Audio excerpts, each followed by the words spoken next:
Buenas noches, compañeros, ¿cómo están?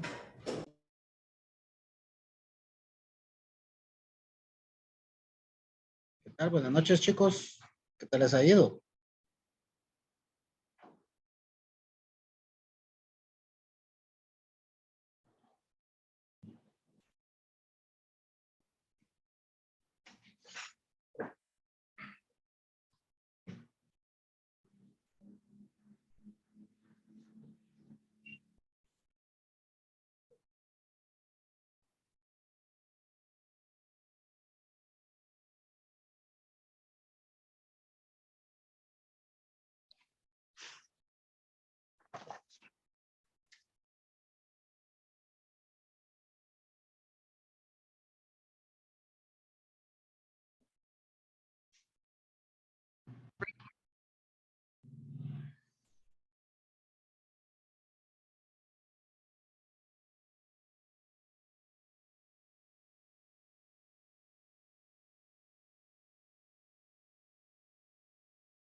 Y creo que tiene apagado su micrófono.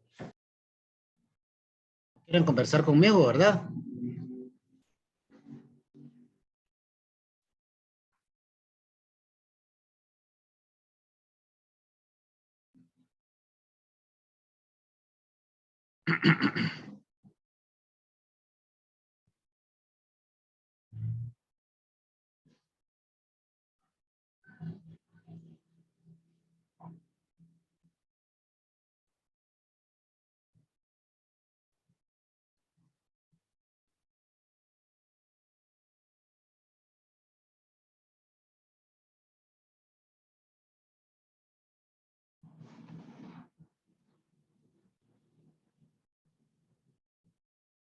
¿Sí me escuchan ahora?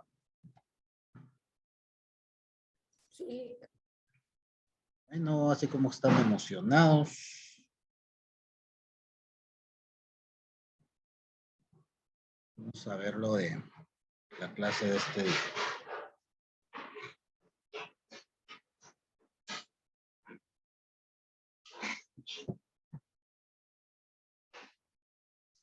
La vía del derecho estamos, ¿verdad?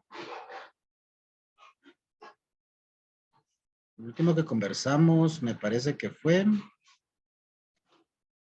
lo relacionado al derecho consuetudinario.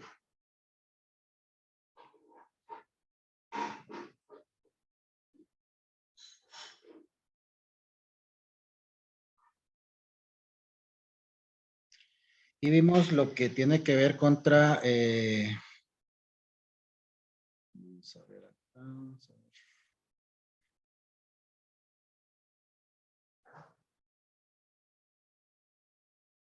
En contexto.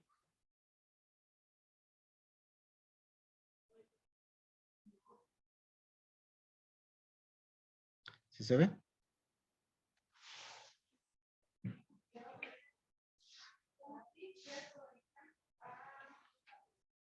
Entonces, nos quedamos al final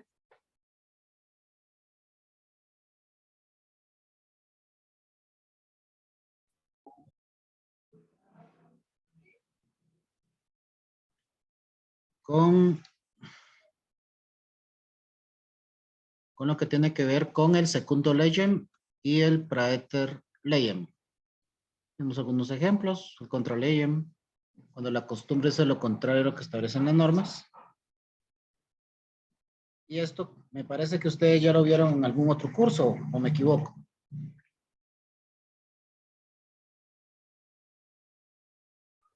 No, Entonces, por favor, no está de más que ustedes de una vez hagan en algún espacio en blanco que tengan en su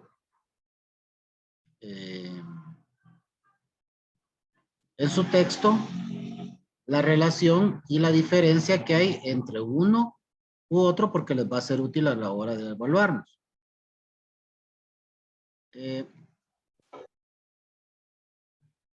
Tenemos tres entonces, que son la segundo leem, la praeter leem y el contra leem. Entonces, posiblemente, pues, les vamos a solicitar que explique y que ejemplifique cada una de ellas, o bien que haga una diferencia o que establezca cuáles son las diferencias entre ellos, ¿verdad? Entonces, por favor, no está de más que les repita que hagan un análisis completo de esto. Ahora, ¿cuál es la función jurisdiccional del sistema consuetudinario? En Guatemala, el sistema legal de Guatemala es el derecho positivo, pero como lo que hemos hablado, también se aplica lo que se ha denominado el derecho consuetudinario. Y aquí encontramos que hay principales, ancianos, consejos, asambleas que pueden resolver, es más, incluso sancionar. ¿Cuál es el requisito esencial para que yo sea sometido a un proceso de estos, compañeros?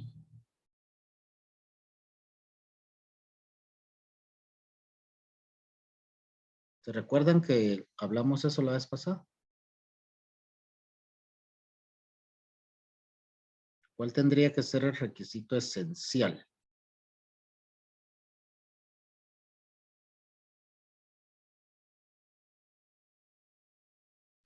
Bueno, entonces lo revisan por ahí en los videos que se suban al YouTube, porque les va a ser necesario. ¿Cuáles son los antecedentes? Pues entonces encontramos que en Guatemala los antecedentes del derecho consuetudinario son, o lo es, el derecho indígena. Encontramos también que el derecho consuetudinario como normas legales no codificadas son muy distintas al derecho formal. Así es, que es la Asociación de Investigación y Estudios Sociales, define el derecho consuetudinario como los conceptos, creencias y normas que en cultura propia de una comunidad señalan o definan acciones perjudiciales o delictuosas, cómo y ante quién deben el perjudicado buscar satisfacción o reparación. Las sanciones deben aplicarse, quién debe aplicar dichas sanciones. Fajardo llama al derecho indígena no a lo que fue así hace 500 años, sino a la interacción con otros sistemas, particularmente el estatal, es decir, el derecho positivo, en cuanto a que los pueblos indígenas definen como propio en cada momento histórico. Recordemos la historicidad también del derecho, ¿verdad? O sea, hay un derecho positivo, hay un derecho, en este caso, consuetudinario, pero también un derecho histórico que va a venir y va a establecer ciertas características en momentos distintos. Este derecho, o sea, el consuetudinario, no es puro, porque necesita la autoidentificación dinámica, racional y contextual. O sea, que si yo no tengo estas tres características, no deberían de aplicarme ese derecho porque no lo conozco, no me identifico con él y no me coloco en ese contexto. Los indígenas conocen y autoperciben como su derecho quiénes son sus autoridades, cuáles son las normas, sus procedimientos, instituciones y a lo que se le ha denominado costumbro.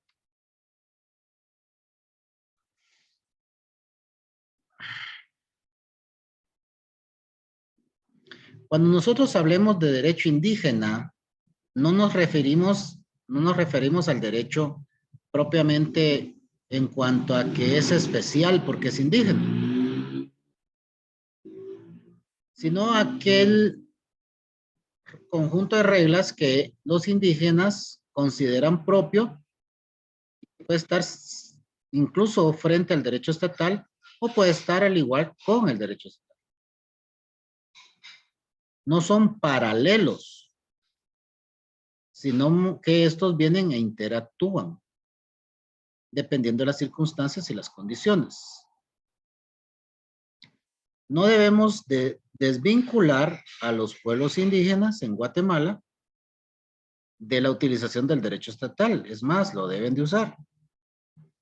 Porque el derecho es general, es de aplicación general. Lo que sí es cierto es que el derecho indígena es una estrategia para resolver distintas situaciones sin necesidad o evitando la represión.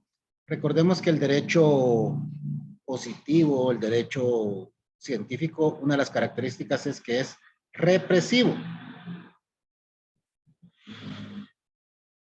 Ahora bien,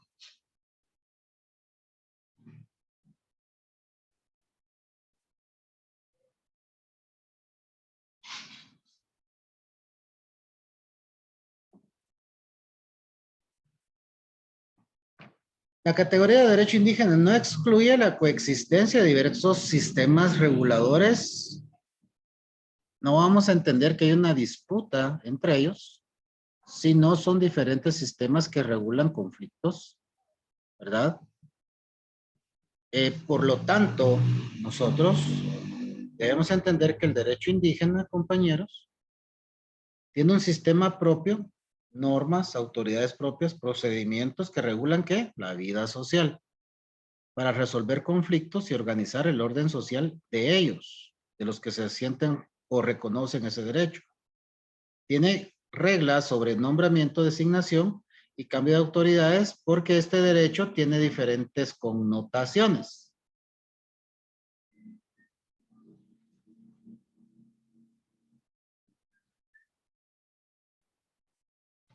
Ahora bien, cada comunidad va a tener diferentes niveles de eficiencia y legitimidad en este sistema, porque hay muchos lugares donde las gentes, las personas prefieren que se aplique el derecho nacional. Lo ven como que más independiente, sobre todo cuando las personas que deben de resolver las cuestiones son personas que tienen interés en la misma.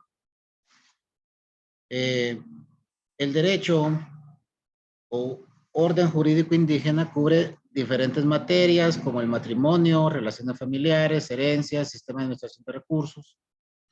La tierra, que es quizá lo que más ha sobresalido, los derechos, la definición de hechos dañinos socialmente, o sea, los delitos, y sanciones que se les pueden aplicar. De esto quiero resaltar que aunque el derecho, una de las características es que el derecho consuetudinario eh, no se le puede dar esa característica de contra legem, no puede ser contrario a la ley. En cuanto a los matrimonios, han habido problemas porque hay comunidades donde se permiten los matrimonios entre niñas menores de edad y personas ya muy mayores por costumbres, pero la ley nacional y la internacional sobre todo es muy garante del derecho de las niñas y de las adolescentes a disfrutar de una adolescencia, de una niñez libre de este tipo de relaciones.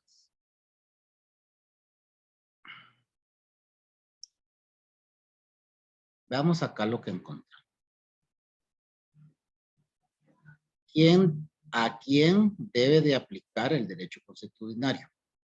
¿A quién? Porque ese es un tema de bastante discusión.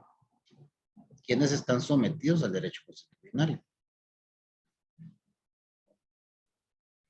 Algunos sistemas de autoridades indígenas actuales tienen una raíz colonial, como las cofradías. Estas fueron en principio una cuestión religiosa. Las alcaldías indígenas, que era una institución del mundo colonial que permitía facilitar el control de los grupos indígenas. Estas dos, que no tienen raíz precolombina, han permitido y permiten espacios de autorregulación y control. Recordemos que desde en el tiempo de la colonia, la idea de religión estaba muy vinculada al Estado. En la colonia, los conflictos comunales los resolvían las personas comunales.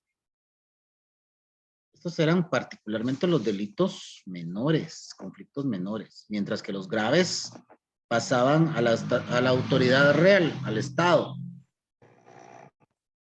Hoy la Constitución ya no permite que esto siga así, sin embargo,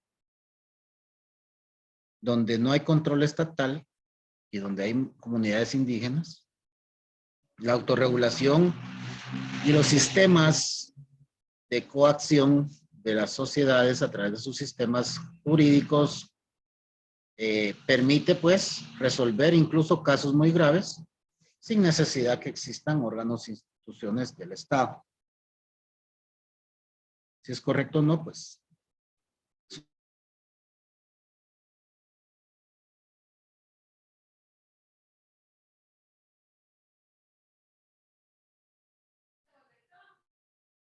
Bueno, entonces, compañeros, aquí peleando con el internet, vamos a ver lo siguiente.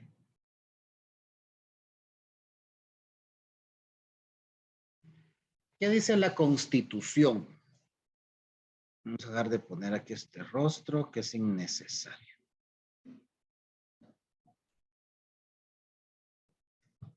La Constitución en el artículo 58 reconoce el derecho de las personas y de las comunidades a una identidad cultural de acuerdo a sus valores, lengua y costumbres. Mientras que el 66 indica que el Estado reconoce, respeta y promueve sus formas de vida, costumbres, derecho consuetudinario, tradiciones y formas de organización social.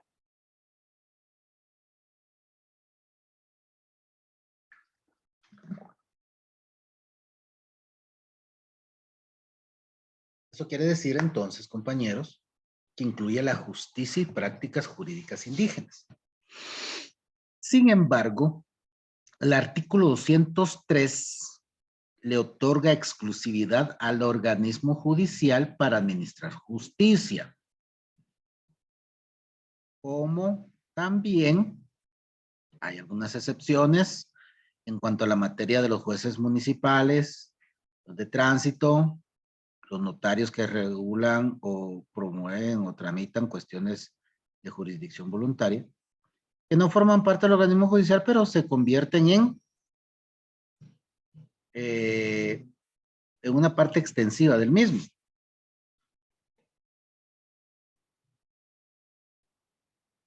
Entonces encontramos una antinomia, porque la misma Constitución regula esos dos artículos. Al contrario, entonces, cuando nosotros vemos a nivel de normas internacionales en materia de derechos humanos, puede ser que existan herramientas interpretativas para resolver tal conflictos de normas. La Constitución no reconoce el derecho indígena de forma explícita, pero con la ratificación del Convenio 169 de la Organización Internacional del Trabajo, el Estado en sí mismo reconoce la validez y legitimidad del derecho indígena en el ordenamiento jurídico interno. Y es que ese es el problema. Hay muchos acuerdos, muchos convenios que el Estado firma o que los gobiernos firman en nombre del Estado que nunca vienen a hacerse manifiestos en las, en las reformas propias del Estado. No se hace una reforma integral a la Constitución, sino se quedan como convenios, ratificaciones de convenios, pero que al no hacerse la reforma en la Constitución dejan estos problemas a nivel.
¿Sí me escuchan? Ahora sí, Lick. Gracias. Pues este tema del derecho consuetudinario es un poco complejo, porque en realidad nos hace a nosotros indagar o pensar si realmente valdría la pena o respetarlo o no respetarlo, usarlo o no usarlo, por las implicaciones que trae a la sociedad y la divergencia en cuanto a criterios, ¿verdad? Pasar rápido esto. Fíjense que en materia de el Código Municipal, el artículo 8 dice el ordenamiento jurídico municipal y el derecho consuetudinario del lugar, ¿verdad? Es un elemento básico del municipio. El artículo 20 dice que las comunidades de los pueblos indígenas son formas de cohesión social natural y tienen que verse con ese reconocimiento. Mientras que el artículo 56, siempre del Código Municipal, indica que el Consejo, de acuerdo a los usos, perdón, a los usos, normas y tradiciones, reconocerán las alcaldías comunitarias como entidades representativas de las comunidades en cuanto a decisiones y vínculos en relación del gobierno. Nosotros acá no lo vemos, pues, estamos vinculados a un sistema así, pues, pero existe en otros lugares. También podemos ver que el artículo 66, siempre del Código Municipal, nos lleva a 64 y 65 modalidades de consulta a las comunidades y dice aplicación del criterio del sistema jurídico propio de las comunidades indígenas. Mientras que el 14-2002, Ley General de Descentralización, el artículo 4, indica que se prescribe los principios de dicha ley. En el numeral cuarto establece el respeto a la realidad étnica, pluricultural y multilingüe de Guatemala. En cuanto a la legislación internacional, el Pacto Internacional de Derechos Civiles y Políticos, el artículo 27 garantiza el derecho a la vida, a la propia vida cultural, y establece que los estados donde existan minorías étnicas y religiosas no se negará a las personas que pertenezcan a dichas minorías. En caso de Guatemala, eso no existe, aquí hay mayorías. El artículo 27 del mismo pacto indica que el Estado debe brindar protección especial a las minorías. La Comisión Interamericana de Derechos Humanos ha interpretado. Estoy constantemente saliéndome, ¿verdad? Sí, Lick. Sí, Lick. Ya me caí mal yo solo.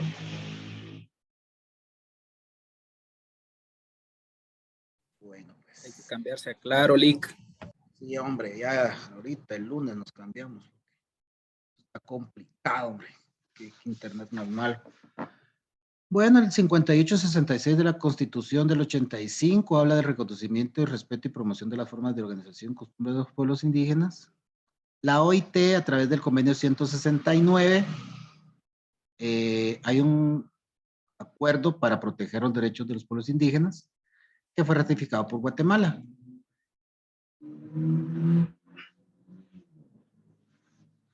Fíjense que entre los derechos que tiene el 169 convenio de la OIT está el desarrollo local nacional, derecho a ser consultados, derecho ante la justicia, reconocimiento del derecho consuetudinario, el derecho a la tierra, recursos naturales, seguridad social, salud, educación, comunicación, uso de idiomas indígenas, entre otros. Yo pienso que en el caso de Guatemala estos derechos, bueno, yo no creo que... Acá en Guatemala nos los niegan a todos y nos los dan a todos, porque, o sea, el nivel de corrupción es tan grande que no alcanza a ser para un grupo específico. Pero sí es verdad que en muchos casos este convenio se refiere a lugares como el caso de Chile, donde sí hubo unas cuestiones donde específicamente a ciertos grupos no se les permitía o no tenían acceso, ¿verdad? Bueno, el derecho consuetudinario, el convenio prescribe, estamos hablando siempre de este convenio de la OIT, el respeto a la justicia, el deber de respeto al derecho constitucional siempre que no sea incompatible con los derechos fundamentales o los marcos jurídicos nacionales ni los derechos humanos. Ejemplo, permitir que una niña menor de 18 años contraiga nupcias, no se puede. O sea, es muy derecho constitucional, pero eso va contra las normas nacionales e internacionales. Ese es el limitante, que no hay incompatibilidad con los derechos humanos, que no hay incompatibilidad con los derechos fundamentales reconocidos en los marcos jurídicos nacionales. Pregunta de examen. ¿Qué elemento es esencial para reconocer y respetar el derecho constitucional? Esto, ¿verdad? Que no sea incompatible. Se me ocurre a mí ponerles un caso práctico. Una comunidad donde el 90% se reconoce como indígena y vienen ellos y dicen que en el uso del derecho constitucional están de acuerdo a que si una persona roba, pues hay que cercenarle o hay que amputarle la mano derecha, ¿verdad? Para que no lo vuelva a hacer. O si una persona es violador, pues entonces habría que hacerle una castración para que no lo haga. ¿Es correcto o no es correcto? ¿Por qué? Entonces ya saben ustedes en dónde pueden encontrarse. Licenciado. ¿Sí? Lick se le cortó. Sí, La verdad yo lo estamos escuchando todo lo que usted dice. Se corta y luego comienza, no sé, no le captamos. Ok. Ahora, Lo que Esto pasa es es por ratos, Lick. ratos. solo es lo más importante, ¿va?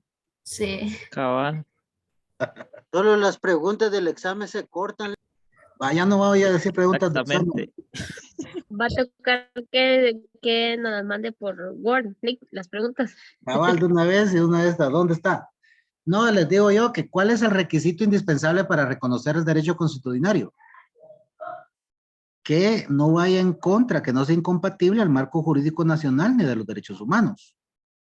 Entonces, si a un caso práctico se les escribe que en la comunidad El Chivo Alegre, que es 99% de gente de ascendencia indígena, que se reconocen indígenas, manifiestan ellos que a un violador se le va a hacer una castración porque es una costumbre de ellos, en este caso, ¿se aplica ese derecho o no se aplica? ¿Ustedes qué creen?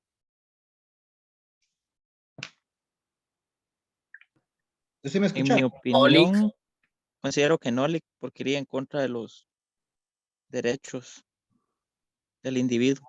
Claro, o si dice que, por ejemplo, en una comunidad a una niña de 16 años que había sido prometida en matrimonio, fue casada con todas las condiciones requeridas por las costumbres del lugar con una persona de 50 años. ¿Es correcto o no es legal o no es legal?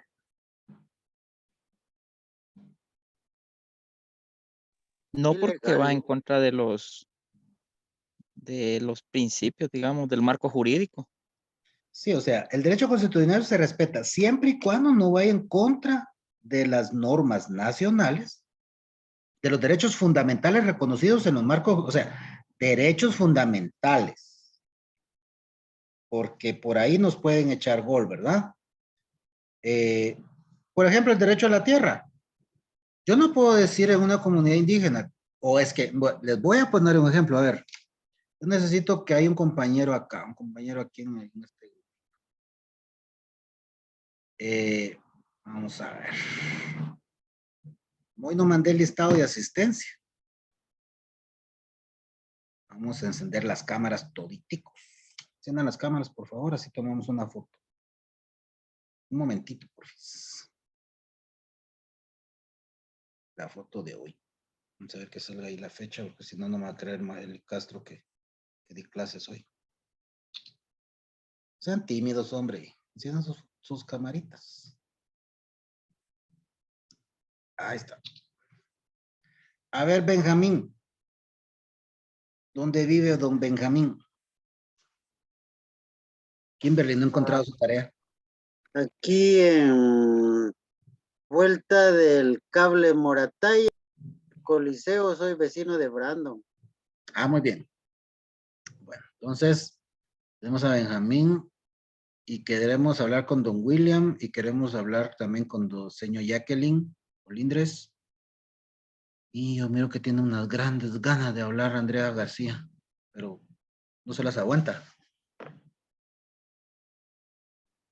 Bueno, a ver ustedes, si hay una comunidad en donde la comunidad dice que únicamente la gente o los individuos varones pueden solicitar ante los principales, por decirlo así, poseer terrenos en esa comunidad, que el terreno es comunal completamente. ¿Va esto en contra de los principios básicos de las leyes nacionales? ¿Qué dicen ustedes, los que mencioné? Personalmente considero que sí, Lick, porque en la doctrina que estamos leyendo dice que no sea incompatible con los derechos fundamentales reconocidos en los marcos jurídicos. Fíjense pues, lo que sucede es que hay lugares en donde, por ejemplo, dicen, ¿verdad? Hereda el varón. Y cuando la chica se casa, le dicen a ella, en tu caso, que te dé tu marido porque él va a heredar. Él puede heredar tierras, el varón hereda tierras. Pero si hay un lugar donde solo hay mujeres, una familia, ¿será correcto, compañeros?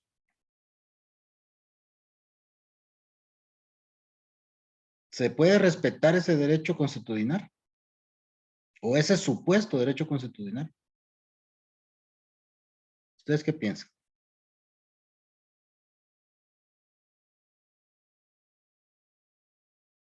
No me abrumen, hombre, me van a dejar sordo.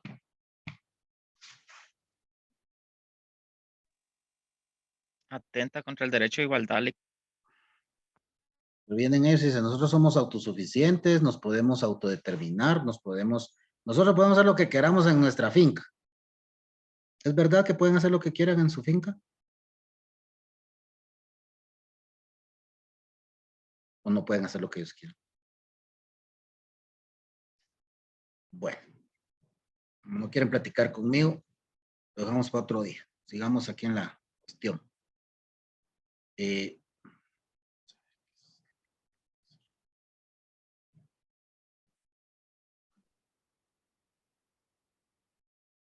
Ahora, cuando nosotros vemos acerca de la represión de delitos, ese convenio que estamos analizando dice que se va a respetar los métodos utilizados que sean compatibles con el sistema jurídico. O sea, no vamos a usar el ojo por ojo, diente por diente, ¿verdad? El convenio no limita la aplicación del derecho constitucional a materias civiles o de mínima cuantía. Expresamente incluye la materia penal, pero el convenio, el límite es el derecho penal indígena es que no se vulneren los derechos humanos. En todo caso es que no se vulneren los derechos humanos y que se respeten los derechos básicos que la misma legislación de los países tiene. Bueno, ahora, ¿qué pasó con el derecho consuetudinario en los acuerdos de paz? Con la firma de los acuerdos de paz, el acuerdo sobre identidad y derechos de los pueblos indígenas, se dio por primera vez un compromiso de Estado a las reformas constitucionales. ¿Esas reformas se hicieron efectivas, compañeros? ¿O ya no se hicieron las reformas a la Constitución? ¿Ustedes qué saben de eso?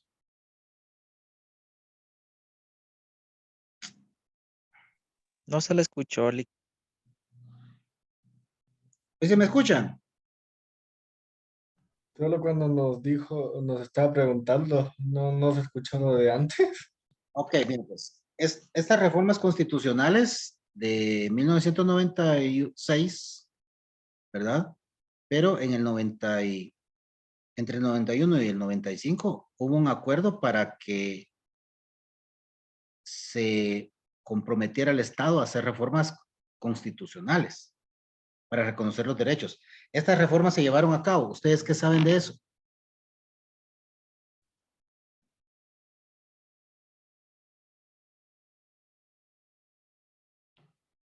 Pues fíjense que estas reformas no se llevaron a cabo.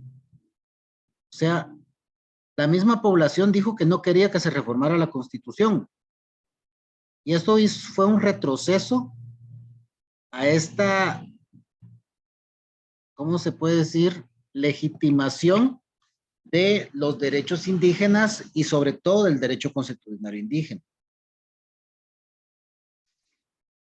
Este reconocimiento indicaba que en las nuevas disposiciones debían de haber una promoción y desarrollo para la cuestión de permitir la identidad de los pueblos indígenas, para hacer un reconocimiento y un sujeto titular de derechos, sobre todo en donde lo local o comunitario tuviera sus propias normas, como la participación, la consulta, el manejo de recursos, el desarrollo autogestionado. Consecuencia de esto es esta ley de los consejos de desarrollo, donde se pretende que desde las comunidades se hagan las propuestas a las inversiones, ¿verdad? Que al final siempre fue utilizada de otra forma, pero el espíritu era ese. Se establece también el reconocimiento de las autoridades comunitarias, sobre todo alcaldes auxiliares, que hayan programas de educación, capacitación, y el objeto de reconocimiento de los asuntos internos comunitarios como la participación, la seguridad jurídica de la tierra y la resolución de conflictos. ¿Por qué creen ustedes que constantemente se habla de la tierra en el derecho consuetudinario?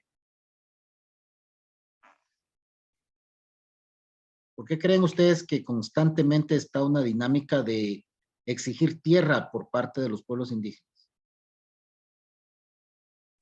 Porque constitucionalmente se establece que el Estado debe crear como programas para proveer de las tierras estatales a las comunidades indígenas, pero en la realidad no es así.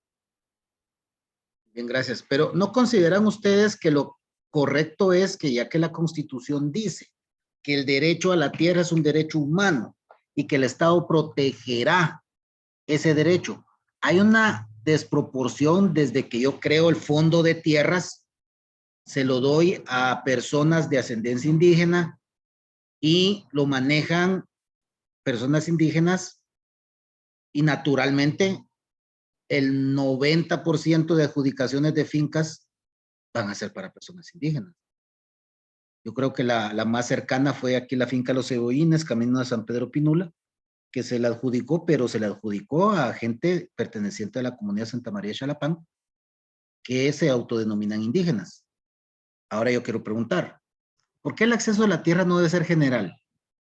¿Por qué específicamente a los indígenas? ¿Ustedes qué creen de eso?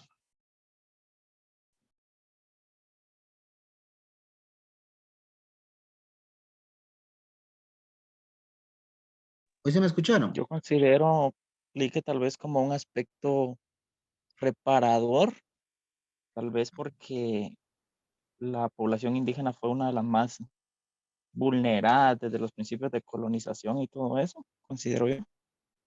Bien, gracias. Miren, hay ciertos mitos relacionados con la colonia y también con la cuestión de, ¿cómo se llama esto? Con la colonia y sobre todo con la cuestión de los pueblos indígenas. Hay mitos, hay una especie de leyendas. La realidad de las cosas es que tanto indígenas como mestizos siempre estuvieron con una situación complicada frente al Estado. Pero imagínense que a los mestizos las leyes de Indias ni siquiera reconocía la existencia de mestizos. Los súbditos del rey eran los españoles o los indígenas, porque en esa dinámica no se entendía que existieran mestizos, porque sabemos que la gente negra constituía el grueso de esclavos por naturaleza, porque de acuerdo a una bula papal habían sido declarados como no humanos, sino como bestias. Entonces eran objeto de esclavitud, de servidumbre. Miren, el hecho que se le dé apoyo a la gente indígena no responde más que a una política de Estado y una reparación, como dice el compañero, de algo que realmente el Estado nunca hizo. Se nos habla de un despojo de la tierra, se nos habla de una, ¿cómo es que dicen los muchachos? Hubo una, bueno, la cuestión fue que ellos fueron desplazados de las tierras donde ellos vivían, pero si hacemos números, si hacemos realmente un estudio profundo, vamos a percatar que el 80% de la población de Guatemala no recibió ese tipo de trato y que efectivamente se aplicó la tierra arrasada porque era una guerra y en toda guerra hay muertos y los muertos los ponen los civiles y en esta guerra el ejército que defendía la institucionalidad del Estado versus las guerrillas que pretendían un cambio mediante las armas de la organización estatal, se enfrentaron y en medio quedaron comunidades, muchas veces inocentes, pero en otras veces comunidades que simpatizaban de una manera enorme con los grupos guerrilleros, porque los grupos guerrilleros respondían a su forma de pensamiento, ya que estaban conformados principalmente por indígenas. Indígenas que encontraron a través de la guerra interna el modo de oponerse a un gobierno ladino con el que no comparten, no han compartido y jamás van a compartir. Entonces, el acceso a la tierra es una realidad, pero tiene que ser una realidad general. Cuando nosotros hacemos diferencias de poblaciones en un país, desde ahí se hace el germen de una distinción social y por lo tanto de un conflicto social. Fíjense que en Guatemala desde el 99 hubo un debate político en relación con el derecho consuetudinario, se hizo una consulta, el origen de la reforma de la paz eran 50 artículos que era de la nación y derechos sociales, que es importantísimo y fundamental para darle una cara real al país y no ese maquillaje que tenemos, ¿verdad? Porque en documentos, ¿sí me escuchan? Por rato se le Horacio, va el Lick. audio, Lick. ¿Ahorita sí me escuchan bien? Ahorita sí, pero antes Sí. de ahorita hubieron como unos 30 segundos que no se le escuchó. No les dije nada importante. Desde Bueno. distinción social. Va, entonces, miren, pues en Guatemala estuvo este debate político y eran 4 ejes: la nación y los derechos sociales, que es importantísimo para crear una cara social real del país; el legislativo, que es una forma distinta de hacer ley; el ejecutivo, que es una forma distinta de administrar; y el componente de justicia, donde ya va incorporado el reconocimiento al trato de los derechos, el derecho consuetudinario. Yo les voy a ser bien honesto, compañeros. En Guatemala han habido gobiernos donde el 80% ha sido gente ladina, incluso extranjera, en el tiempo de Oscar Berger. Había mucha gente del extranjero, nacionalizados, ¿verdad? Que eran ministros y todo esto. Y era una mala administración. En el tiempo de Álvaro Colón, el Estado se saturó de gente indígena y también fue una administración terrible con un saqueo extraordinario del Estado. O sea, el problema de la corrupción en nuestro país no es de razas, es de ideologías, es de pensamientos, es un problema que está en la médula social. Entonces no podemos por ley, no podemos pretender por ley cambiar un pensamiento de 500 años.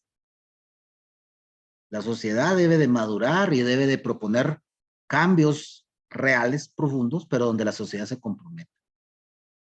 ¿Cuál es la diferencia entre el derecho consuetudinario y el escrito?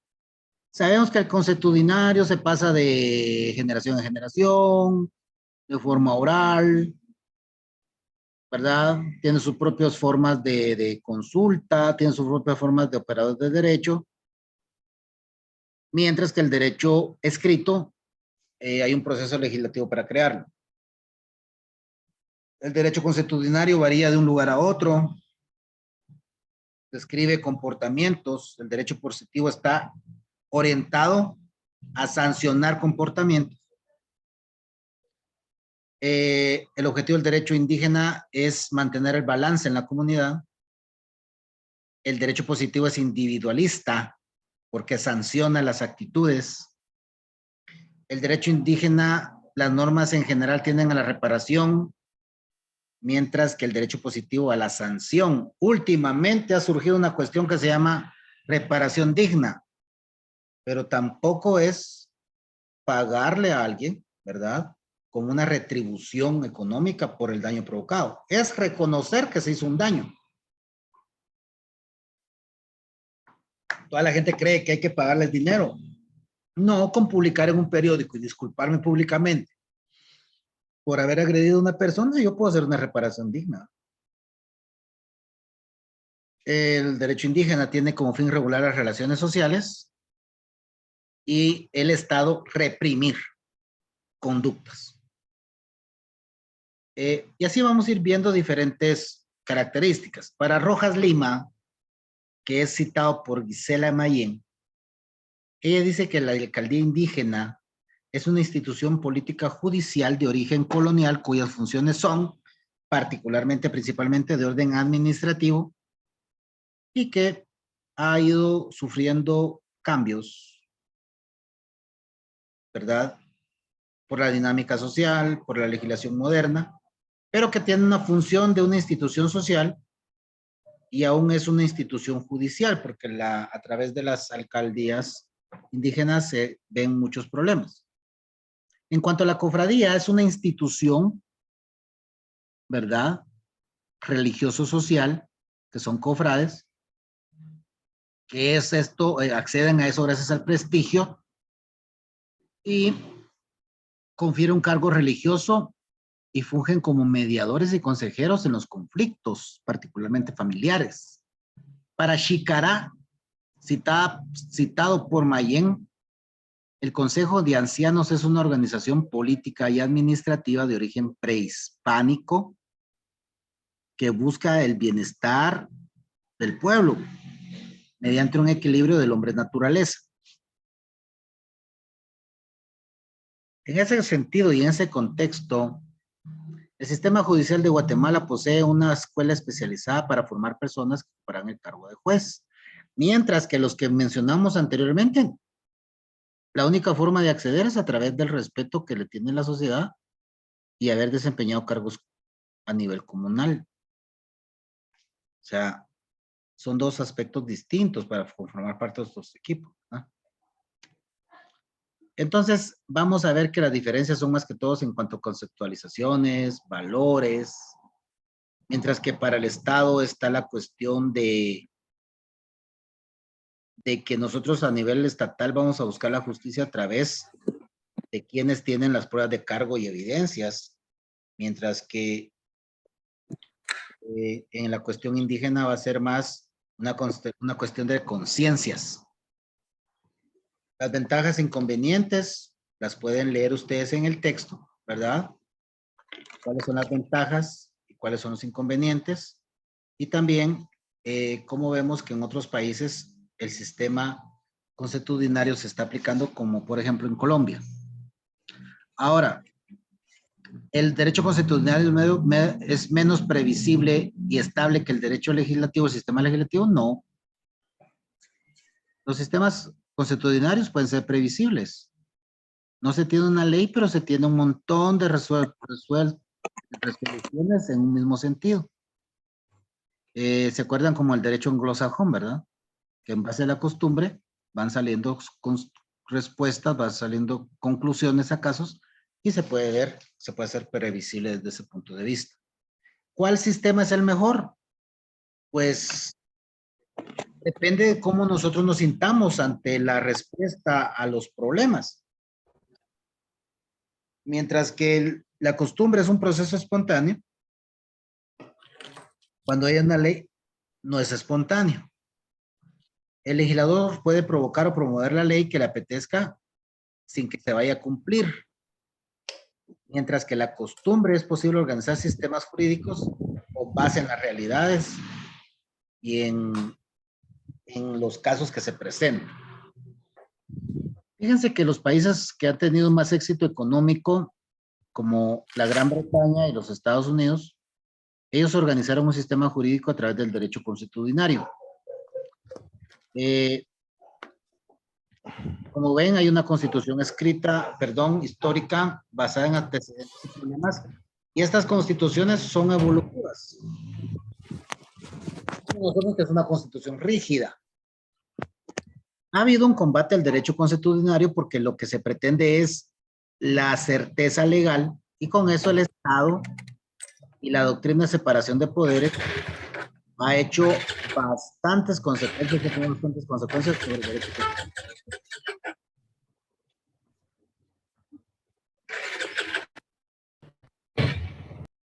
Ocupado William, ¿verdad? Bueno, si el Estado no admite ningún poder superior a él, esto implica que no se puede aceptar ninguna norma jurídica que no provenga del propio Estado. En ese sentido, el Estado va a tener la facultad legislativa a través del Congreso, y esa soberanía sobre sí mismo es de acuerdo a la teoría liberal, en donde los representantes del legislativo son los que dictan leyes. Frente a esta doctrina liberal está la escuela de Friedrich von Savigny, en donde dice que el espíritu del pueblo es a través del cual se expresan las costumbres jurídicas, y su codificación únicamente cumple la función declarativa, es decir, no necesariamente tiene que haber un congreso. O sea, yo voy por los pueblos, pregunto qué costumbres tienen, veo cuáles son las más generalizadas, las respetadas, las convierto en un documento, y ese documento reconocido por el Estado es una ley.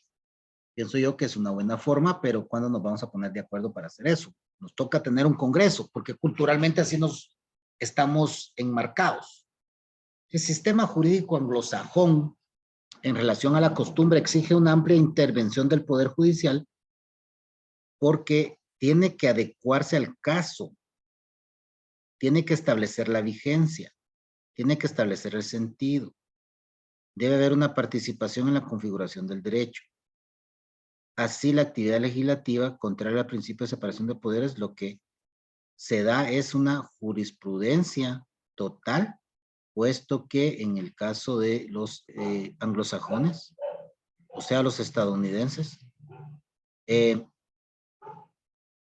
sistema jurídico de ellos se basa en qué resolvieron en otro lado, en un caso particular, un caso semejante, en las analogías. Para no ir tan lejos, en Belice, que se usa el derecho inglés, podemos ver esa forma de legislación.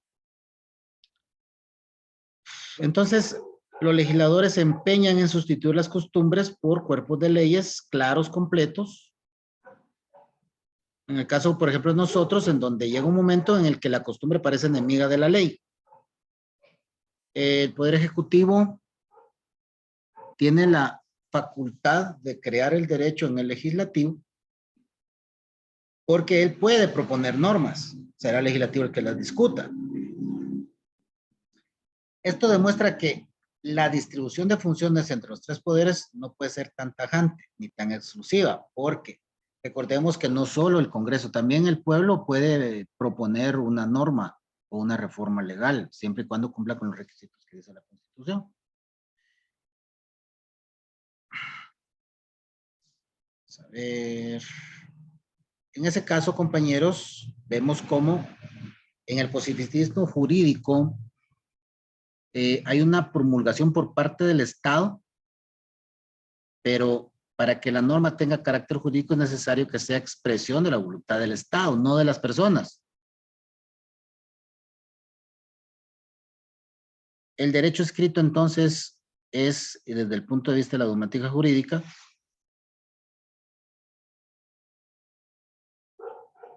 ¿sí me escuchan? ¿Me escuchan, compañeros? Por un momento se le fue el audio, Lick. Ok. Vamos a quitar esto. Entonces, lo que debemos nosotros comprender es que el derecho consuetudinario, a pesar de la importancia, a pesar de todo lo que se dice, a pesar de diferentes circunstancias, no es en sí mismo un sistema que sea fácil de aplicación, puesto que nuestro sistema legal está tan formalizado al derecho legislativo que resulta complicado de sobremanera aplicar el derecho consuetudinario.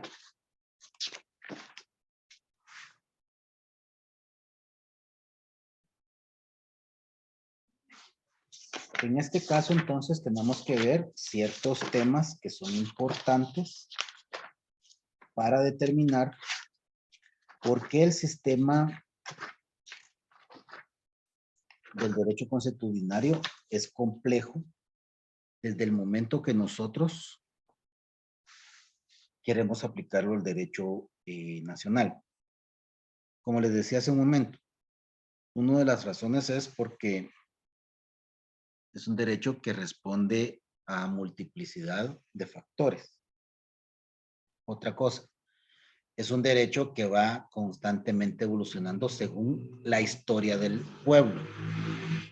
Otra cosa aparte de esas, el derecho consuetudinario depende de personas no especializadas y van más a la voluntad y a la conciencia del individuo. Pretende no ser represivo y como limitación, en el caso de Guatemala, tiene que debe de responder al derecho nacional en cuanto a los principios y derechos fundamentales y debe respetar los derechos humanos internacionalmente reconocidos. Realmente la aplicación del derecho consuetudinario sería bonito, pero en realidad se va a aplicar el derecho consuetudinario porque nosotros lo reconozcamos como algo importante del país, o se va a aplicar el derecho consuetudinario como una agenda que tenga el Estado para poder cumplir de buena manera con lo que los organismos internacionales nos exigen. ¿Ustedes qué creen?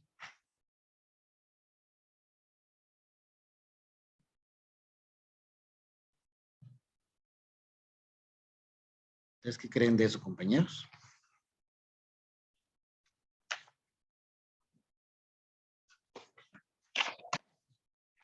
¿Quieren compartir conmigo?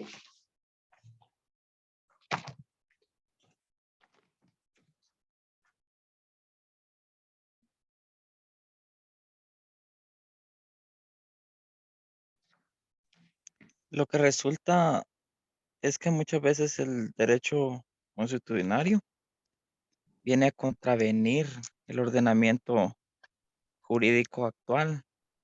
Entonces yo considero que no es conveniente, pero tampoco como que es tan favorable que digamos el derecho positivo vigente, porque si nos damos cuenta hay muchos procesos engorrosos que al fin y al cabo llevan a una denegación de justicia o otro tipo de resultados, los cuales tal vez con un derecho constitucionario y en base a las experiencias de un pueblo, a su tradición, lo pueden resolver tal vez de una mejor forma.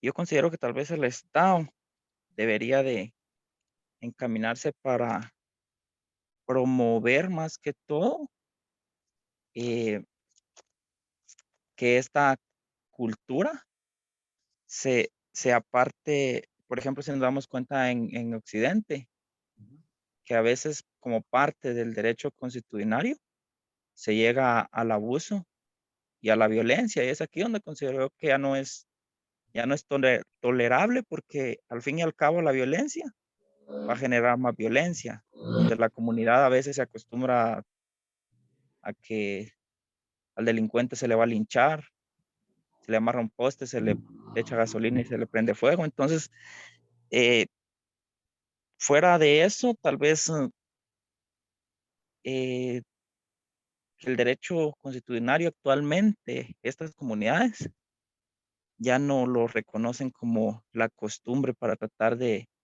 erradicar la violencia, para que vivamos en armonía, sino que a veces ya es hasta privatizador de derechos fundamentales, como lo es la vida. Entonces está un poco complicado, en mi opinión. ¿Qué les parece a ustedes el tema de que, por ejemplo, la Junta de la Montaña Santa María dice que cuando una persona quiera subir a alguna actividad allá, debe pedir permiso? ¿Qué creen ustedes de eso?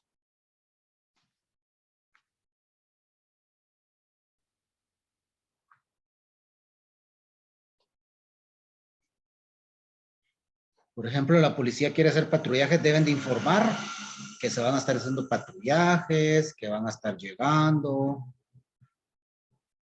si van a llegar instituciones a vacunar niños, tiene que comentarles que tal semana van a estar vacunando. ¿Ustedes creen que eso es correcto?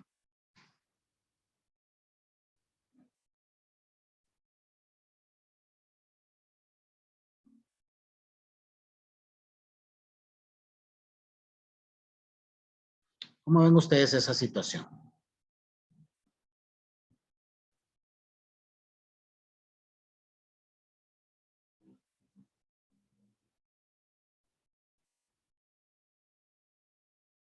¿Es normal? ¿Está bien que se haga? ¿Es por protección de ellos?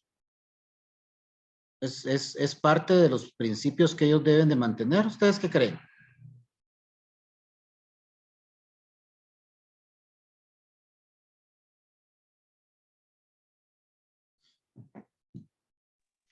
No está bien, Lick, porque en mi opinión considero que es atentar contra la gobernabilidad del Estado y hacer como independientes más que todo y tener ellos demasiado control que al final de cuentas no es bueno. Digamos que creamos otro tipo de poderes, ¿verdad?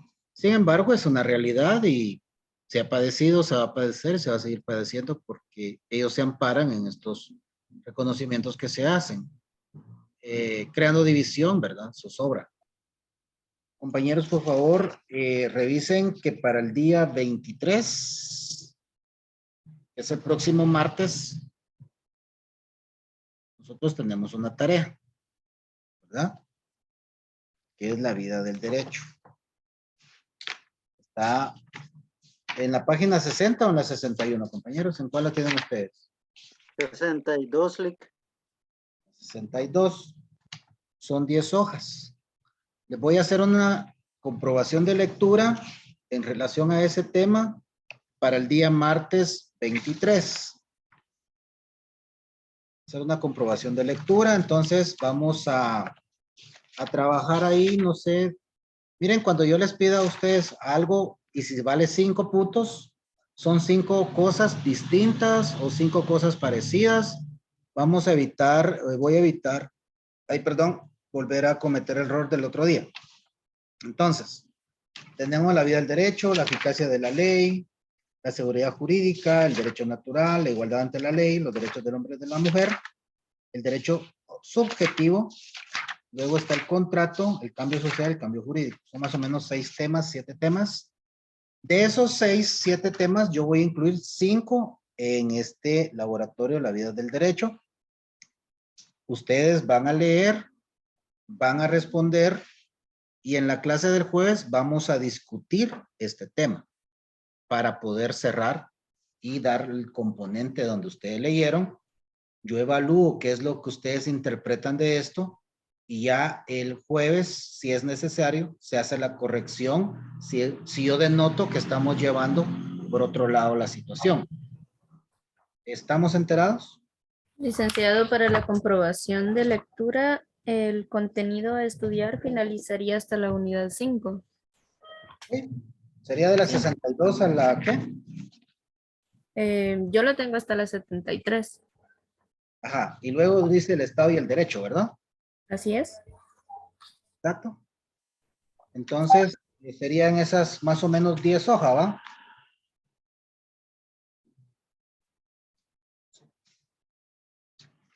Entonces, compañeros, por favor, lean léanlo un momento que ustedes estén tranquilos, subrayenlo. Si tienen alguna duda, me escriben, me llaman, por favor, me mandan audios para, mire, fíjese que en tal tema yo leí, pero honestamente no logro hacer un enlace entre las definiciones que usted escribió ahí, entonces quisiera que usted me hace el favor de explicarme, ¿verdad? O mire, dentro de estos temas hay uno que me crea confusión o hay alguno que no estoy de acuerdo porque ustedes escribieron ahí que es tal cosa, pero yo investigué y no es eso. Me lo hacen saber y revisamos. ¿Oyeron, compañeros? Entonces es todo por hoy. Le vamos a retribuir los minutos que nos hemos pasado en otras clases.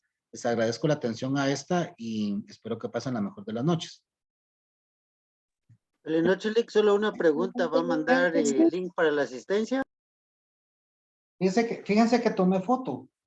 Entonces a mí me Ok. pide un enlace de asistencia o foto. Vamos a colocar una foto para el día de hoy. Gracias, Lick. Feliz noche. Feliz noche. Feliz noche.